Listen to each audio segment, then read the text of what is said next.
புதுசா கல்யாணமான கணவன் மனைவி இடையே ஒரு ஒப்பந்தம். இன்று ஒரு நாள் மட்டும் யார் வந்தாலும் கதவை திறக்கக்கூடாது என்று முடிவெடுத்தனர்.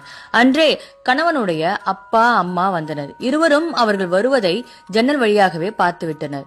இருவரும் ஒருவரை ஒருவர் பார்த்து கொண்டனர். கணவனுக்கு கதவை திறக்க வேண்டும் என்ற ஆசை. ஆனால் ஒப்பந்தம் போட்டு விட்டதால் அதை மீற மனமின்றி கதவை திறக்கவில்லை அவன். அவர்கள் வீட்டில் யாரும் இல்லை என்று நினைத்து திரும்பி போய்விட்டனர்.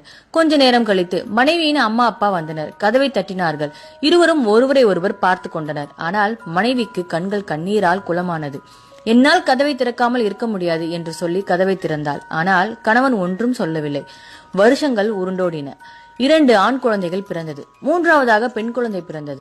கணவன் பெண் குழந்தை பிறந்த சந்தோஷத்தில் பெரிய அளவில் செலவு செய்து அனைவருக்கும் பார்ட்டி கொடுத்து கொண்டாடினார். அதற்கு மனைவி 2 ஆண் குழந்தைகள் பிறந்த பொழுது இவ்வளவு பெரிய அளவில் கொண்டாடவில்லையே, பெண் குழந்தை பிறந்தவுடன் இவ்வளவு பெரிய பார்ட்டி கொடுக்கிறீர்களே ஏன் என்று கேட்டார். அதற்கு கணவன் ரொம்ப நிதானமாக சொன்னார், எதிர்காலத்தில் எனக்காக கதவை திறக்க ஒரு பெண் குழந்தை பிறந்து விட்டாள் என்றார் கர்வத்துடன்.